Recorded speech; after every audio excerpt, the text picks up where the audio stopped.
எல்லோருக்கும் வணக்கம். இந்த வாரம் மார்க்கெட் உருப்படாது அப்படின்னு நிறைய பேர் நினைச்சுக்கிட்டு மார்க்கெட் ஓபன் பண்ணி பார்த்தாங்க. ஓபன் பண்ணி பார்த்த உடனே ஷாக். 200 பாயிண்ட் என்பது இன்னைக்கு நிஃப்டி கடும் ஏற்றம். இந்த நேரத்தில் போன வாரத்தில் நம்ம மார்க்கெட்டை படுக்க வச்சதுக்கு காரணம் ட்ரம்ப் அவர்கள். ஆனால் இந்த வாரம் மார்க்கெட்டை தூக்கி நிறுத்தினதுக்கும் காரணம் ட்ரம்ப் அவர்கள் தான். ஏன் அப்படின்னா ஈரான் மேலே போடக்கூடிய குண்டுகளை நாங்கள் சிறிது தடுத்து நிறுத்தி வைக்கிறோம். ஏன்னா பேச்சுவார்த்தை தொடங்கலாம் இல்லையா அப்படின்னு இருக்காங்க. என்னங்க இது புது கதையா இருக்கு. இப்பதாங்க சுவிட்சர்லாந்துல எல்லாம் பேசி ஒத்துக்கிட்டு வந்தாங்க ரெண்டு பேரும். அப்புறம் மறுபடியும் மாத்தி மாத்தி குண்டு போட்டு அது கேன்சல் ஆயிடுச்சு அப்படின்னாங்க. சோப்பா இப்பவே கண்ணை கட்டுதே அப்படின்ற மாதிரி எது எப்படியோ போன வாரத்துல மார்க்கெட் வீழ்ச்சியின் போது கொஞ்சம் கொஞ்சமா முதலீடு பண்ணவங்களுக்கு இன்னைக்கு இந்த வாரத்தினுடைய முதல் நாளே அறுவடைக்கு தயாராக பல்வேறு பங்குகள் எக்கச்சக்கமா ஏறி இருக்கான். அதுலயும் குறிப்பா நீங்க பாத்தீங்கன்னா இந்த ஐடிஎஃப்சி ஃபர்ஸ்ட் பேங்க் என்ற பங்கெல்லாம் பார்க்கும் பொழுது 6% மேல் நோக்கி ஏறி இருக்கு. ஏஇ ஸ்மால் ஃபினான்ஸ் எல்லாமே ஃபைனான்ஸ் கம்பெனி தான். நம்ம கிட்ட வேற என்ன சரக்கு இருக்கு? ஒவ்வொரு குவார்டர்லி ரிசல்ட் சீசன் பொழுதும் ஏகப்பட்ட ஃபைனான்ஸ் பேங்க்கு இருக்கு. அதுல எவனாவது ஒரு 10-20 பேர்த்த 5% 10% ஏற்றி விடுறதா மார்க்கெட்டினுடைய வேலையா இருக்கு.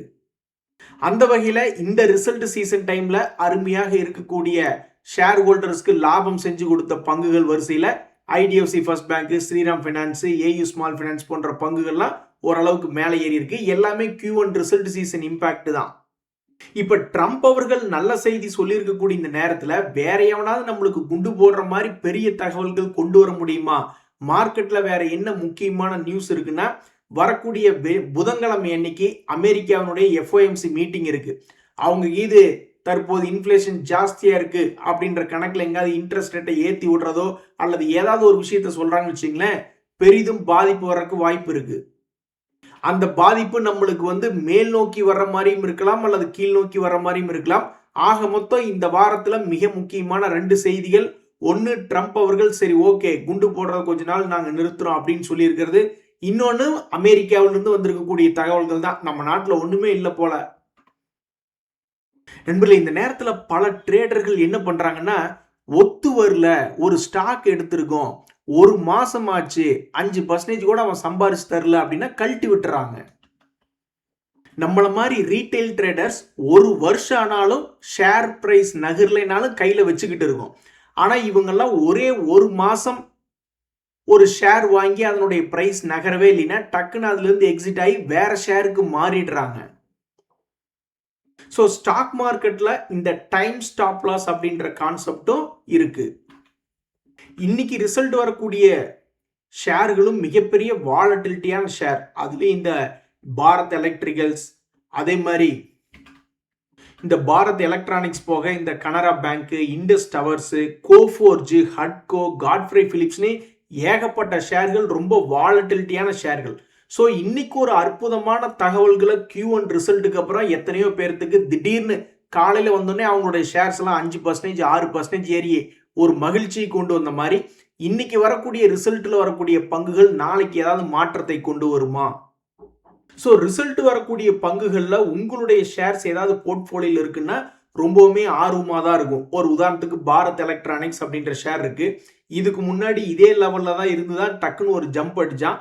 இப்போ ரிசல்ட் சீசன்ல மறுபடியும் ரிசல்ட் இம்பாக்ட்னால நாளைக்கு ஏதாவது ஒரு மாற்றம் வந்ததுன்னா ரொம்ப சந்தோஷமா தான் இருக்கும். இது போக இன்னொரு பங்குகள் பாருங்க நண்பர்களே, நம்ம கையில் இருக்கக்கூடிய பங்குகள் எதுவுமே ஏறாது, சும்மா அப்படியே ஒரே இடத்துல உட்காந்துக்கிட்டு இருக்கு. ஆனா இந்த வெல்ஸ்பன் கார்ப் லிமிடெட் அப்படின்ற ஷேரு சும்மா சும்மா ஏறி ஒவ்வொரு வருடமும் இப்ப வரைக்கும் ஏறி இருக்கானுங்க. 2020 இருந்தே கணக்கெடுங்க. இவனுடைய பாதை இப்படி கிராஜுவலா கூட இல்ல. இவனுடைய பாதை எப்படி இருக்குன்னா, நம்மளை கடுப்பேத்துறார் மயிலாட் அப்படின்ற மாதிரி நம்மளை கடுப்பேத்துற மாதிரி இப்படி ஏத்தி இருக்காங்க. அப்படி என்னதான்ப்பா நீ தொழில் பண்ற அப்படின்னு கேட்டா, ஸ்டீல் செக்டர்ல பைப்ஸ் ரிலேட்டடான செக்டர்ல இவங்க தான் கிங்கு. இவங்களுடைய ஒரு வருஷத்தினுடைய லாபம் என்பது பாத்தீங்கன்னா 1600 கோடிக்கு பக்கத்துல வருது. இது பெரிய விஷயமான்னு கேட்டா, பைப் ரிலேட்டடான செக்டர்ல இவங்க தான் பெரிய ஆள். அப்படி யார் உனக்கு 17,000 கோடிக்கு ஆர்டர் கொடுக்குறா அப்படின்ற மாதிரி ஆச்சரியமா இருக்கும். இந்த செக்டர்ல 2வது 3வது இடத்துல இருக்கக்கூடியது அதுவும் பிரபலமான பங்குகள் தான். ஏபிஎல் அப்பல்லோ டியூப்ஸ் என்பது இது தற்போது இறங்கி கிடக்கு. அந்த வெல்ஸ்பன் கார்ப் என்பது உச்சத்தில் இருக்கு. ஆனா இந்த ஏபிஎல் அப்பல்லோ டியூப்ஸ் என்பது இறங்கி கிடக்கிறது. ஸோ வரக்கூடிய ரிசல்ட் சீசன்ல இறங்கி கிடக்கக்கூடிய இந்த ஏபிஎல் அப்பல்லோ டியூப்ஸ் என்பது கரெக்டாக சென்டர் பாயிண்ட்ல வேற இருக்கா. ஸோ இதில் ஏதாவது மகிழ்ச்சிகரமான ஏற்றமா அல்லது துக்ககரமான இறக்கமா என்பது வெயிட் பண்ணி தான் பார்க்கணும். நண்பர்களே, இப்போ இந்த ஐடிசி ஷேருக்கு ஒரு பெரிய ப்ரெஷர் என்பது காத்திருக்கிறது. அதாவது இந்த ஐடிசியும் ஷேரும் சரி, இந்த காட்ஃப்ரே பிலிப்ஸும் சரி, இந்த சிகரெட் செக்டரில் இருக்கக்கூடிய சில பங்குகள். இதில் வந்து இந்த காட்ஃப்ரே பிலிப்ஸ் அப்பப்போ திடீர்னு ஏறி இறங்கிக்கிட்டு இருக்கு. ஆனால் இந்த ஐடிசி தொடர்ந்து இறங்கு முகமாகவே இருக்கு. அவனுக்கு இப்போ வரைக்கும் ஒரு திருப்பு முனை என்பது வரல. இப்படி இருக்கக்கூடிய சூழ்நிலையில இன்னைக்கு வரக்கூடிய இந்த காட்ஃப்ரே பிலிப்ஸினுடைய ரிசல்ட் வந்து நாளைக்கு பெருசா ஒரு இம்பாக்ட் கொடுத்து திடீர்னு ஒரு 10-15% இந்த ஷேர்லாம் ஏறுது அப்படின்னா அது வந்து ஐடிசி ஷேருக்கு ஒரு ப்ரெஷரா இருக்கும். அதுவே ஒரு 10-20% இந்த காட்ஃப்ரே பிலிப்ஸ் நாளைக்கு இது இறங்கிடுச்சுன்னு வச்சுங்களேன், ஐடிசி ஷேருக்கு பெருசா ப்ரெஷர் என்பது இருக்காது. ஸோ நாளைக்கு ஃபோக்கஸ்ல இருக்கக்கூடிய ஷேர்கள்ல இந்த காட்ஃப்ரே பிஹெச்எல்பி அப்படின்ற ஷேர் இருக்கு, காட்ஃப்ரே பிலிப்ஸ் அப்படின்ற ஷேர். இவனும் கரெக்டாக 200 டேஸ் மூவிங் ஆவரேஜ் கிட்ட இருக்கான். ஐடிசி ஷேருமே இந்த நியூஸ்னால நாளைக்கு ஃபோக்கஸ்ல வருகிறது. ஐடிஸினுடைய கெட்ட நேரம் எல்லாம் முடிஞ்சு அவனுடைய வாழ்க்கையில ஒரு திருப்பு முனை வருமா இல்லையா என்பது பொறுத்திருந்து தான் பார்க்கணும். சில பேர்த்தினுடைய பேரை கேட்டாவே அவன் பெரிய பணக்காரனா இருப்பானோ அப்படின்ற மாதிரி தோணும். ஆனா அவனை விட பெரிய பணக்காரங்களாம் இருக்குதான் செய்வாங்க. அப்படிதான் நம்ம ஸ்டாக் மார்க்கெட்ல சில குரூப்பினுடைய பெயரை கேட்டோன்னா எப்படி அவன் தான் பெரிய ஆளா இருப்பான் அப்படின்ற மாதிரி தோணும். ஒரு உதாரணத்துக்கு இப்போ இந்த ஹெச்டிஎஃப்சி ஏஎம்சி அப்படின்ற ஷேர் நல்ல ஒரு வாலட்டிலிட்டியா சமீபத்தில் ஒரு 2-3 ரவுண்டு லோல இருந்து ஹைக்கு போயிட்டு இப்போ மறுபடியும் லோல வந்து விழுந்திருக்கு. அடுத்தது எந்த சைடு மூவ் பண்ணுவான் அப்படின்றது தெரியல. பட் தற்போதைக்கு 1 மந்த் லோ அப்படின்ற பிரைஸ்ல ட்ரேட் ஆகி கொண்டு இருக்குது தான் இந்த ஹெச்டிஎஃப்சி ஏஎம்சி.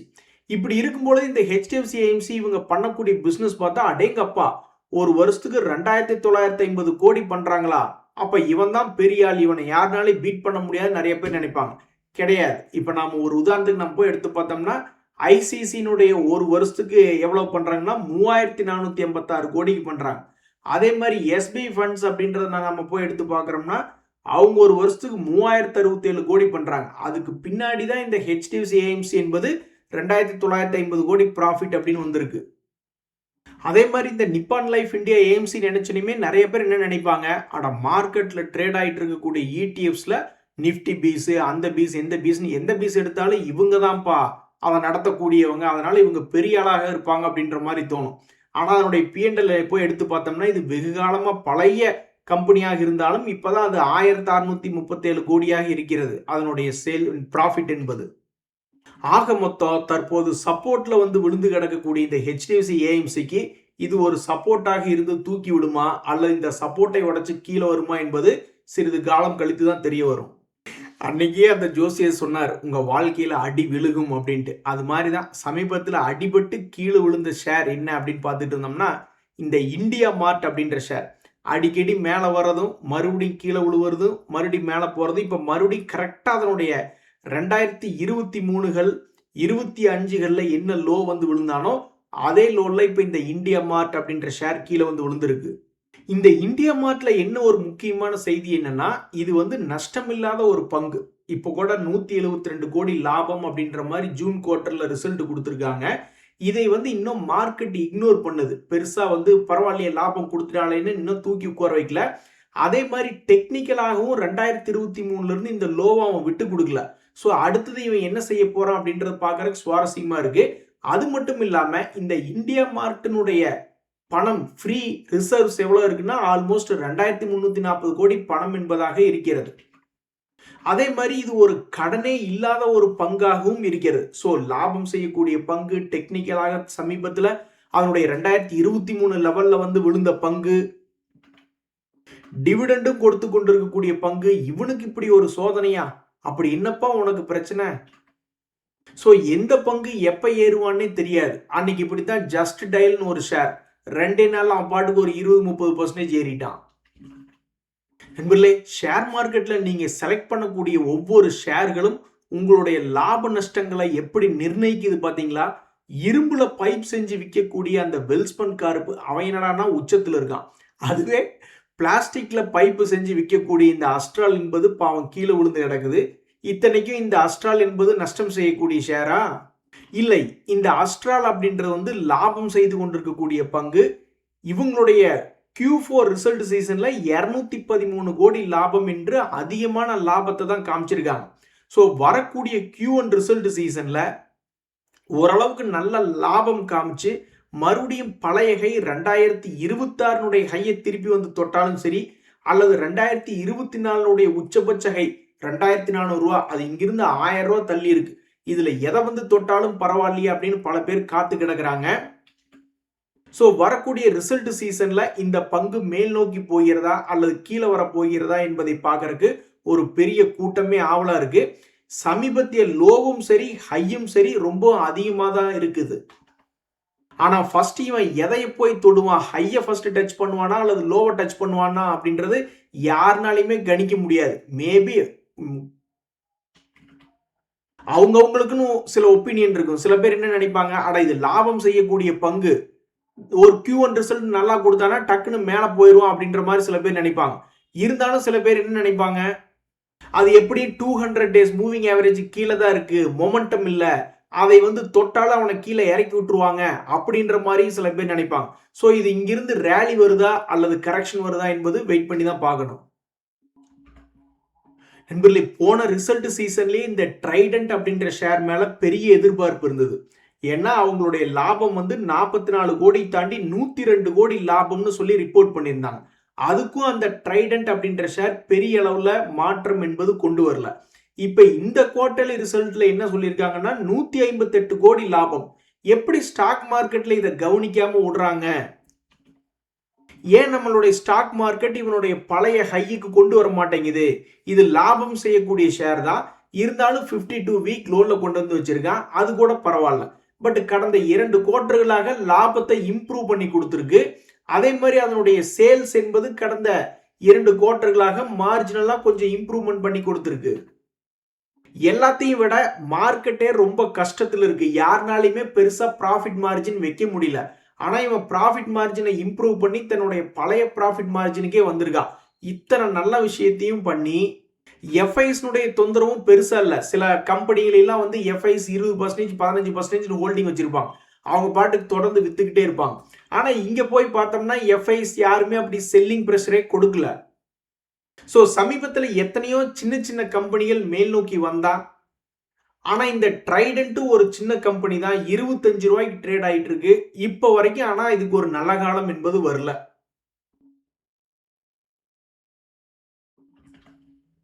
நண்பர்களே, கடைசியாக இந்த கிரைசில் அப்படின்ற ஷேர் பற்றி ஒரு தகவல். இவங்களுக்கெல்லாம் எப்படி பார்த்தாலும் பிசினஸ் என்பது வந்து கொண்டே இருக்கிறது. Rating agency.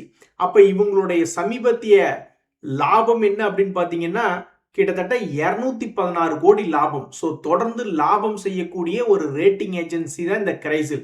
இந்த ஷேர் சமீபத்தில் 200 டேஸ் மூவிங் ஆவரேஜ் பக்கத்தில் ட்ரேட் ஆயிட்டு இருக்கு. இனி இங்கிருந்து மொமெண்டம் ட்ரேடர்ஸ்னுடைய என்ட்ரினால இந்த ஷேர் தொடர்ந்து பிக்கப் ஆகுமா அல்லது கீழே இறங்கி பாவம் மொமெண்டம் ட்ரேடர்ஸ்க்கு கும்பா அப்படின்ற மாதிரி ஆகுதா அப்படின்றத பொறுத்து தான் பார்க்கணும். ஆக மொத்தம் கரெக்டா 200 டேஸ் மூவிங் ஆவரேஜ்ல இருந்துட்டு ஃபர்ஸ்ட் மேல வருமா அல்லது கீழே வந்துட்டு மேல போகுமா அல்லது தொடர்ந்து கீழேயே போகுமா, அது போன்ற பல்வேறு கேள்விகளுக்கு ரொம்ப சுவாரஸ்யமா வாட்ச் பண்ணக்கூடிய ஷேர்கள்ல இந்த கிரைசில் லிமிடெட் அப்படின்ற ஒரு ஷேரா இருக்கு. காரணம் என்னன்னா இது தொடர்ந்து ஒரு ப்ராஃபிட் செய்யக்கூடிய ஷேராக இருந்துகிட்டு இருக்கு. அதே மாதிரி இவங்க இருக்கக்கூடிய பிசினஸ்ல அதிகமா போட்டி என்பதும் இல்லை. ஸோ இப்படி இருக்கக்கூடிய இந்த கிரைசில் ஷேர்ல எஃப்ஐஎஸ் ஏதாவது அமைதியா பொசிஷன் எடுத்துட்டு இருக்காங்களா அப்படின்னா இல்ல, அவங்க அமைதியா கழட்டி விட்டுக்கிட்டு இருக்காங்க கொஞ்சம் கொஞ்சமா. இதுக்கு முன்னாடி அவங்களுடைய அதிகபட்ச ஹோல்டிங் பர்சன்டேஜ் சமீபத்தில் பார்த்தா 8% எல்லாம் ஹோல்டு பண்ணியிருக்காங்க. இப்ப 6.38% இருக்கு. இன்றைய தகவல் அனைத்து உங்களுக்கு உதயம் எனக்கு மகிழ்ச்சி. ரொம்ப நன்றி, வணக்கம்.